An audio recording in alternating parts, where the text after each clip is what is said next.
جب اللہ نے دنیا کے پہلے انسان کو بنایا، پہلے بشر کو بنایا، حضرت آدم علیہ السلام، تمہارے میرے باپ نسل انسانی کے باپ جناب حضرت آدم علیہ السلام، جب اللہ نے حضرت آدم کو پیدا کیا تو پروردگار نے فرشتوں سے مشورتاً کہا، اللہ نے فرمایا، قرآن وضاحت دیتا ہے، قرآن بتاتا ہے، اللہ نے فرشتوں سے کہا وَإِذْ قَالَ رَبُّكَ لِلْمَلَائِكَةِ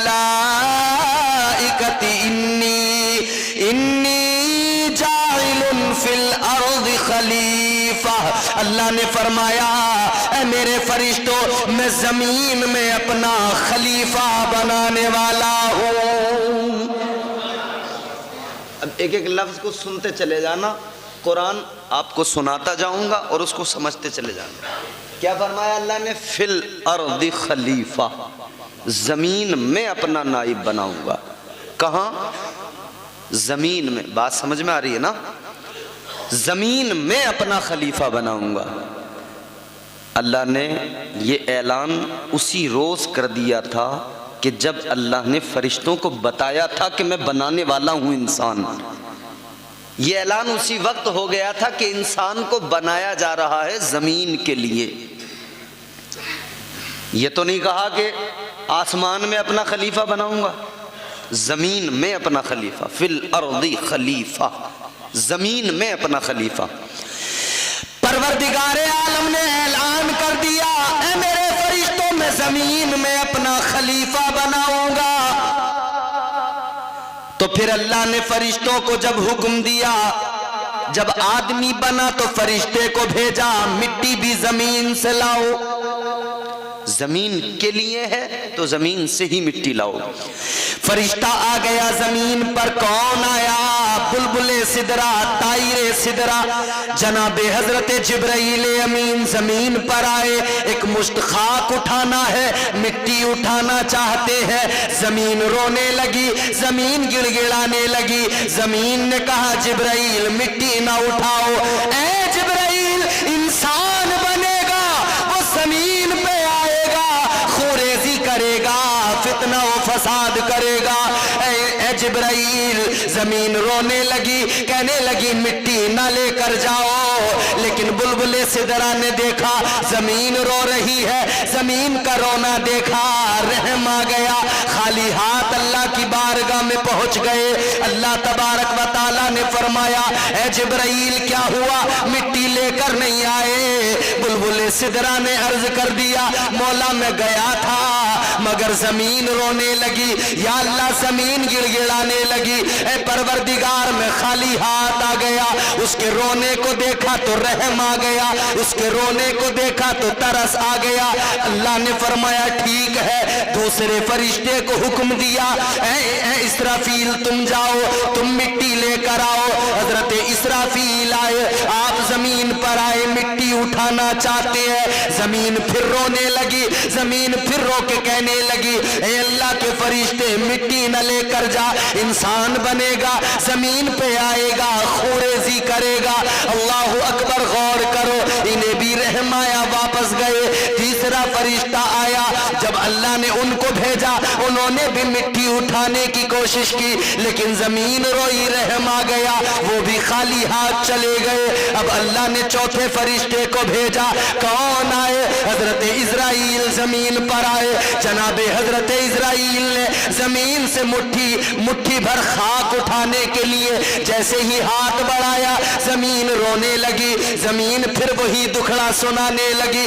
زمین نے کہا اے اسرائیل مٹی نہ لے کر جا، انسان بنے گا، خوریزی کرے گا، فتنہ و فساد کرے گا۔ جیسے ہی زمین روئی تو جناب اسرائیل نے کہا اے زمین سن لے، تو رو رہی ہے مگر یہ یاد رکھ لے میرا نام اسرائیل ہے، میں تیرا رونا نہیں دیکھوں گا، میں دیکھوں گا تو اللہ کا حکم دیکھوں گا۔ فرمایا تیرے رونے سے مجھ پر کوئی فرق میں لے کے جاؤں گا۔ مٹی اٹھائی اللہ کی بارگاہ میں، مولا مٹی لے آیا۔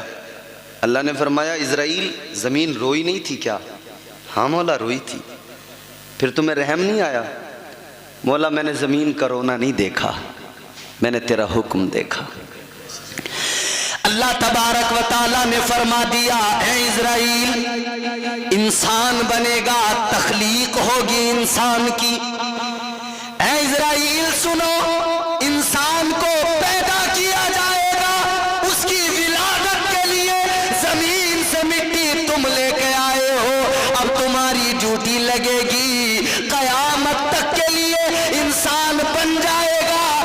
جب بھی انسان کا وقت پورا ہوگا کوئی اور فرشتہ اس کے پاس نہیں جائے گا، انسان بنانے کے لیے مٹی تم لائے ہو، اور جب اس کا آخر ہوگا اسے واپس مٹی میں ملایا جائے گا، تب بھی تم ہی اسی کے پاس جاؤ گے اور تم ہی جا کر اس کی روح نکالو گے۔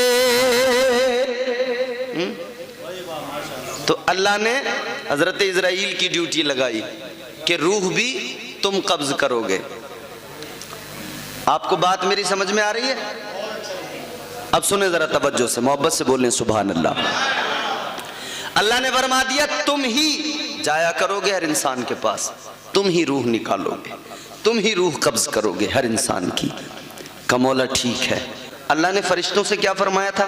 میں نے بھی آپ کو قرآن کی آیت پڑھ کے سنائی، وَإِذْ قَالَ رَبُّكَ لِلْمَلَائِكَةِ إِنِّي جَاعِلٌ فِي الْأَرْضِ خلیفہ۔ اللہ نے کیا فرمایا تھا کہ میں انسان کو پیدا کرنے والا ہوں، فرشتوں سے فرمایا میں زمین میں اپنا نائب بنانے والا ہوں۔ کہاں؟ مگر اللہ نے جب انسان کو بنایا تو رکھا کہاں؟ اللہ تعالیٰ نے یہ تو اعلان کر دیا تھا زمین کے لیے بنایا جا رہا ہے۔ اے اللہ جب تو نے زمین کے لیے بنایا تھا تو بنایا بھی زمین پہ جاتا، کہیں اور کیوں بنایا گیا؟ اور زمین کے لیے بنایا تھا تو کہیں اور بنا کر فوراً زمین پہ بھیج دیا جاتا، زمین پر نہیں بھیجا۔ اللہ نے حضرت آدم کو بنایا، کہاں پہ بھیجا؟ اللہ نے سب سے پہلے جنت میں بھیج دیا۔ اعلان تو یہ تھا زمین کے لیے، مگر بنا کے بھیجا کہاں؟ جنت میں۔ حضرت آدم کو جنت میں بھیجا، انسان کو جنت میں پیدا نہیں کیا اللہ نے، جنت میں بھیجا، مگر عورت کو اللہ نے پیدا ہی جنت میں کیا۔ اب بات آئی ہے تو ضمناً میں یہ بھی ایک بات آپ کے ذہن میں ڈال دوں، انسان کو پیدا کیا کہیں اور، مگر عورت کو پیدا کیا گیا جنت میں۔ آؤ سنو، اللہ تبارک و تعالیٰ پروردگار عالم خالق ارض و سما نے حضرت آدم کو کہیں اور پیدا کیا، اور پیدا کرنے کے بعد میں جنت میں بھیج دیا، مگر آدم کا دل جنت میں نہیں لگا۔ اللہ نے حضرت آدم کی کیفیت کو دیکھا، حضرت آدم کی حالت کو دیکھا، تو اللہ نے آپ کی بائیں پسلی سے عورت کو پیدا کیا، جنت کے اندر پیدا کیا۔ اب مفسرین اکرام بیان فرماتے ہیں اللہ تبارک و تعالیٰ نے انسان کو، مرد کو کہیں اور پیدا کیا، عورت کو جنت میں پیدا کیا۔ وجہ کیا ہے؟ ریزن کیا ہے؟ سبب کیا ہے؟ اللہ نے عورت کو جنت میں کیوں پیدا کیا؟ اب غور کرو میرے عزیزو، مفسرین اکرام فرماتے ہیں، ہمارے علماء فرماتے ہیں کئی وجہ ہیں اللہ نے عورت کو جنت میں پیدا کیا۔ اس کی وجوہات ہیں، 3 وجہ ہمارے علماء نے بیان فرمائی۔ پہلی وجہ کیا ہے؟ ہمارے علماء فرماتے ہیں، مفسرین فرماتے ہیں اللہ نے عورت کو جنت میں بنایا، اس لیے بنایا کہ جب آنکھ کھلے عورت کی تو سب سے پہلے اسے جنت دکھائی دے، جنت نظر آئے۔ عورت کی آنکھ کھلے وہ جنت کی بہاروں کو دیکھ لے، اس کی آنکھ کھلے وہ جنت کے نظاروں کو دیکھ لے۔ عورت کی آنکھ کھلے وہ جنت کی دریاؤں کو دیکھ لے، جنت کی رانائیاں دیکھ لے، جنت کی رنگینیاں دیکھ لے، جنت کا حسن دیکھ لے، جنت کی خوبصورتی دیکھ لے۔ اللہ تبارک و تعالیٰ نے عورت کو جنت میں پیدا کر کے مزاج دیا۔ اے عورت سن لے، تجھے جنت میں پیدا کیا، آنکھ تیری کھلی، جنت کو دکھایا گیا، اس لیے کہ اب جنت میں پیدا کر کے جنت دکھائی جا رہی ہے۔ جب تجھے زمین پہ بھیجا جائے گا وہاں تیرا ایک گھر ہوگا، یاد رکھنا آج جنت کو دیکھ لے، زمین پہ جانا تو اپنے گھر کو جنت کا نمونہ بنا دینا۔ زمین پہ جانا تو اپنے گھر کو جنت کا نمونہ بنا دینا۔ اللہ نے عورت کو فطری طور پہ اس کی خمیر میں یہ چیز ڈالی کہ تو دنیا میں جائے نا تو اپنے گھر کو اتنا خوبصورت بنانا، اتنا حسین بنانا کہ تیرا گھر مثل جنت نظر آئے۔ اللہ نے تو مزاج دیا کہ جنت کا نمونہ بنا دینا، مگر بدقسمتی ہے کہ آج گھروں کو کچھ اور ہی بنا دیا گیا۔ ایک وجہ، دوسری سنیے۔ اللہ تبارک و تعالیٰ نے عورت کو جنت میں پیدا کیا، دوسری وجہ ہمارے علماء نے بیان کی کس لیے پیدا کیا۔ دوسری وجہ یہ ہے جنت کے اندر اللہ تبارک و تعالیٰ نے حوروں کو پیدا کیا ہے۔ حوروں کا تذکرہ سنا ہے، حوریں جنت میں موجود ہیں، اور حوروں کی خوبصورتی یہ ہے، حضور فرماتے ہیں اللہ نے حوروں کو وہ حسن عطا کیا ہے، اگر کوئی جنت کی حور اپنی ایک انگلی ذرا سی دنیا میں زمین پہ ظاہر کر دے تو یہ جو سورج کی روشنی ہے یہ پھیکی پڑ جائے، یہ جو چاند کی چاندنی ہے یہ پھیکی پڑ جائے۔ یہ حسن ہے جنت کی حور کا، بڑی خوبصورت ہیں جنت کی حوریں۔ تو اللہ نے عورت کو جنت میں پیدا کیا، جنت میں حوریں بھی موجود ہیں، مزاج دیا اللہ نے عورت کو، اللہ نے عورت کو مزاج دیا، جنت میں پیدا کیا جا رہا ہے۔ حوروں کو دیکھ لے، جنت کی حوروں کا رہنا سہنا دیکھ لے، ان کا بننا سنورنا دیکھ لے، ان کا سجنا سنورنا دیکھ لے، اس لیے کہ تجھے دنیا میں جانا ہے، تجھے زمین پہ جانا ہے۔ ان کا حسن دیکھ لے، ان کا رہنے کا سلیقہ دیکھ لے، ان کا رہنے کا ڈھنگ دیکھ لے، ان کی زندگی کو دیکھ لے، ان کے حسن کو دیکھ لے، بناؤ سنگار کو دیکھ لے۔ جب تو دنیا میں جائے گی تجھے کسی کے نکاح میں رکھا جائے گا، جب تو اس کے سامنے جانا تو اپنے شوہر کے سامنے اسی طرح خوبصورت بن کے جانا، بن سنور کے تیار ہو کے جانا، تاکہ تیرا شوہر دیکھے تو اس کی آنکھیں ٹھنڈی ہو جائیں۔ یہ دوسرا ریزن۔ تو اللہ نے مرد کو پیدا کیا کہیں اور، عورت کو پیدا کیا جنت میں۔ الغرض میں اپنی بات کی طرف وہیں آپ کو لے کے چلتا ہوں۔ اللہ نے پیدا کیا تو اعلان کیا ہے؟ زمین کے لیے، مگر کہاں رکھا؟ جنت میں۔ کیا وجہ ہے؟ کیوں ڈائریکٹلی اللہ نے زمین پہ نہیں بھیج دیا؟ اس میں بھی بہت ساری وجوہات ہیں۔ اللہ کے ہر کام میں حکمت ہے، ہر کام میں رب کے حکمت ہے۔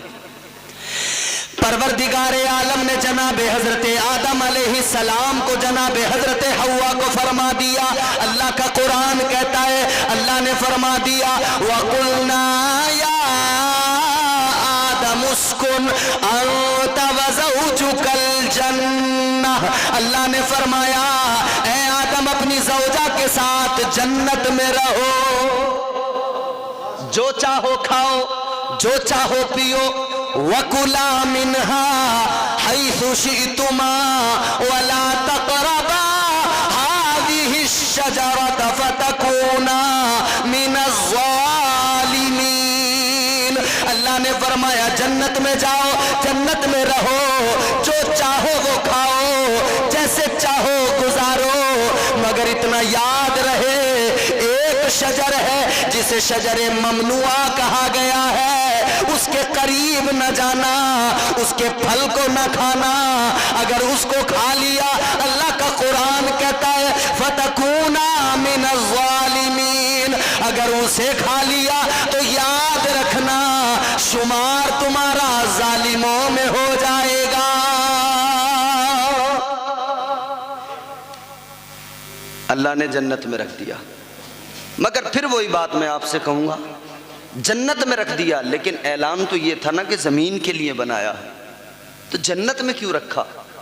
اب ہمارے علماء بیان فرماتے، مفسرین بیان فرماتے کہ اس کی ایک وجہ یہ بھی ہے، اللہ تعالیٰ نے انسان کو پیدا کیا، پیدا تو اسی لیے کیا کہ اللہ کا اعلان ہے منہا خلقناکم، اسی زمین سے پیدا کیا جا رہا ہے، اور دوسری آیت اگلا ٹکڑا اس آیت کا وَفِيهَا نُعِيدُكُمْ اسی میں ملایا جائے گا، مگر اس درمیان جو وقت گزرے گا پیدا ہونے کے بعد سے لے کر اسی مٹی میں واپس ملنے تک کا جو وقت گزرے گا یہی زندگی کا سفر کہلاتا ہے، یہی زندگی کا سفر ہے۔ اس زندگی کے سفر میں جب تم رہو گے تو اللہ نے پہلے جنت میں رکھا، جنت کو دکھایا، جنت کے نظارے دکھائے، جنت کے پھل دکھائے، جنت کی نہریں دکھائیں، جنت کے میوے دکھائے، جنت کے میوے کھلائے، اللہ نے ساری رعنائیاں دکھائیں اور یہ مزاج دیا اے انسان جا تو رہا ہے زمین پر، ایک تھوڑا سا وقت تجھے گزارنا ہے لیکن اتنا یاد رکھ لے تیرا اصل ٹھکانہ یہی جنت ہے، وہاں تھوڑی سی گزارے گا باقی زندگی یہی گزارے گا۔ آج تجھے جنت کے اندر جنت کے نظاروں کو دکھایا گیا، جا زمین پہ جانا اور جانے کے بعد میں اس جنت کو بھول نہ جانا، اس جنت کو یاد رکھنا، وہ سفر ایسے کرنا، زندگی ایسے گزارنا کہ جب تم واپس آئے تو تیرا ٹھکانہ صرف جنت ہو، کہیں اور تیرا ٹھکانہ نہ ہو، اسے یاد رکھنا، یہی جنت تیرا ٹھکانہ بنے۔ دوسری وجہ بھی سنیں، اللہ نے پیدا کیا جنت میں رکھا، دوسری وجہ کیا ہے؟ پروردگار عالم نے دوسری وجہ بھی مفسرین فرماتے دوسرا یہ اللہ کے ہر کام میں حکمت، دوسری حکمت یہ ہے کہ اللہ نے حضرت آدم کو جنت میں رکھا تو یہ بھی فرمایا کہ شجر ممنوعہ کے قریب نہ جانا، ایک درخت ہے اس کا پھل نہیں کھانا، وہ کیا ہے؟ 3 قول ہیں علماء کے، بعض علماء فرماتے ہیں کہ وہ گیہوں کا دانہ ہے، گیہوں کا درخت ہے، گیہوں کا پھل ہے جسے کھانے سے منع کیا گیا۔ اچھا جو گیہوں آج ہمارے سامنے ہے یہ چھوٹا سا دانہ ہوتا ہے نا گیہوں کا، یہ گیہوں نہیں، اس وقت کا گیہوں الگ تھا، وہ بڑا دانہ تھا۔ فرماتے مفسرین کہ وہ گیہوں اس وقت کا جو تھا نا تقریباً تربوز کے برابر تھا۔ گیہوں کے دانے میں ایک لکیر نظر آتی ہے نا بیچ میں، وہ لکیر کیا ہے؟ فرمایا گیا کہ جب حضرت حوا نے دانے گندم کھایا اور آدھا حضرت آدم کو کھلایا تو انہوں نے توڑ کے کھایا، وہ بڑا تھا تو توڑ کے آدھا خود نے کھایا، آدھا حضرت آدم کو کھلایا، جس دن سے انہوں نے توڑا اسی دن سے گیہوں کے دانے میں لکیر پڑ گئی۔ اللہ تعالیٰ نے حضرت آدم علیہ السلام حضرت حوا کو کہہ دیا اس درخت کے قریب نہ جانا، تو علماء فرماتے ہیں کہ یا تو وہ گیہوں کا دانہ، گیہوں کا پھل، یا پھر وہ انگور ہے یا پھر وہ انجیر ہے، بہرحال اللہ نے منع کر دیا اس کے قریب نہ جانا۔ لیکن شیطان ازلی دشمن ہے، شیطان انسان کا ازلی دشمن ہے۔ اللہ تعالیٰ نے قرآن مجید میں فرمایا یا ایھا الذین آمنوا لا تتبعوا خطوات الشیطان انہ لکم عدو مبین۔ اللہ نے فرمایا اے ایمان والو شیطان کی اتباع نہ کرو، شیطان کے بہکاوے میں نہ آؤ، شیطان کے پیچھے نہ چلو، یاد رکھو یہ شیطان تمہارا کھلا دشمن ہے، شیطان ازلی دشمن ہے، شیطان اس وقت سے دشمن ہے جب آدم کو بنایا گیا، پہلے بشر کو بنایا گیا، تمہارے میرے باپ کو بنایا گیا، نسل انسانی کے باپ کو بنایا گیا، آدم بنے، آدم کو سجدہ کرنے کا اللہ نے فرشتوں کو حکم دیا، اللہ نے فرمایا وَإِذْ قُلْنَا لِلْمَلَائِكَةِ اسْجُدُوا لِآدَمَ فَسَجَدُوا إِلَّا إِبْلِيسَ، اللہ نے فرشتوں کو حکم دیا آدم کو سجدہ کرو، سارے فرشتوں نے سجدہ کیا، شیطان نے نہیں کیا، ابلیس نے نہیں کیا، اللہ نے لعنت کا توق گلے میں ڈال دیا، مردود بنا دیا، اپنی بارگاہ سے نکال دیا، فرمایا دفع ہو جا، اب یہ بن گیا دشمن حضرت آدم کا، کہنے لگا مولا میں آدم کا کا دشمن ہوں، آدمیت کا دشمن ہوں، میں انسان کا دشمن ہوں، اور مولا تجھ سے میری گزارش ہے یا اللہ تجھ سے ایک معروضہ ہے۔ اللہ نے فرمایا بول کیا کہنا چاہتا ہے؟ لعنت کا تو گلے میں پڑ گیا، ابلیس بن گیا، لیکن اللہ سے مانگ رہا ہے۔ اللہ نے فرمایا بول، کہنے لگا مولا میری عمر کو بڑھا دے، میری عمر کو لمبا کر دے۔ اللہ نے فرمایا ٹھیک ہے، تیری عمر کو طویل کیا جاتا ہے۔ کتنی لمبی عمر اللہ نے کر دی؟ اللہ نے فرمایا جا جا شیطان جا، جب قیامت کا پہلا سور پھونکا جائے گا تب تک کی تجھے عمر دی جاتی ہے۔ اللہ نے عمر طویل کر دی۔ اب آگے بڑھو، اللہ کی بارگاہ میں کہنے لگا قال فبعزتک لأغوینہم اجمعین۔ اللہ کی بارگاہ میں کہنے لگا اے مولا مجھے تیرے عزت و جلال کی قسم ہے، جب تک میں زمین پر رہوں گا، جب تک دنیا میں رہوں گا، انسان کو بہکاتا رہوں گا۔